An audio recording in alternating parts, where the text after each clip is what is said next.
বলছে যদি 5 tan theta সমান 4 হয় তবে 5 sin theta minus 3 cos theta by sin theta plus 2 cos থিটার মান বের করতে বলছে। তাহলে 5 tan থিটা সমান 4, তাহলে tan থিটা সমান কি হয়?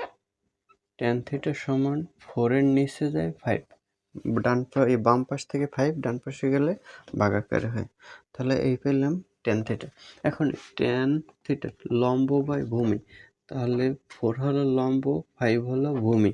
এইটা থেকে অতিভুজ বের করা যায় রুট ওভার লম্ব স্কয়ার যোগ ভূমি স্কয়ার। তাহলে লম্বের স্কয়ার করলে 4 এর স্কয়ার করলে 16, 5 কে স্কয়ার করলে হয় 25।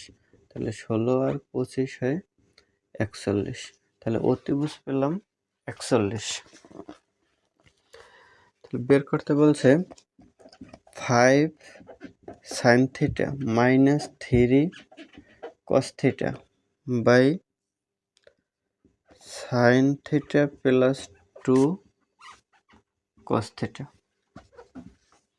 তাহলে 5 ইন্টু sin থিটা সাগরে লবণ আছে, লম্ব 4, তাহলে 4 বাই হয় root over 41 minus 3 cos theta ভূমি বাই অতিভুজ, ভূমি 5, অতিভুজ হলো 41 সাইন, তাহলে 4 by root over 41 plus 2 5 by root over 41 cos থিটার মান।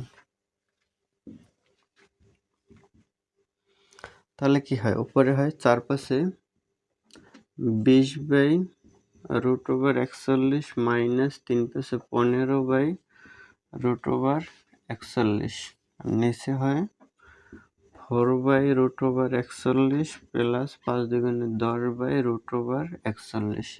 তাহলে উপরে লসাগু করলে, এখন দুইটা লাইন একসাথে করি, দুইটা লাইন এক লাইনে করি। উপরেরটা লসাগু করি, লসাগু হয় 40 রুট 41। তাহলে লসাগু যেহেতু একই, মানে লব যেহেতু একই, হর যেহেতু একই, তাহলে উপরে কি বিয়োগ করে দিলে হয় 20 বিয়োগ 15 করলে হয় 5, একবারে লিখলাম ইন্টু। এখন নিচের ভগ্নাংশটা যদি পাশাপাশি লিখে তাহলে উল্টে যায়, তাহলে এইটা লসাগু হয় রুট 41। তাহলে লসাগুটা হয় নিচে, কিন্তু এই জায়গায় উল্টে যাওয়ার কারণে লসাগু হবে উপরে। লসাগু একই, তাহলে উপরের দুইটা যোগ করলে হয়, উপরের দুইটা যোগ করলে হয় 14। তাহলে রুট 41 বাদ যায়, তাহলে থাকে 5 বাই 14। এইটা হবে অ্যান্সার। তাহলে এটা আছে খ নম্বরে, এই খ নম্বর অ্যান্সার।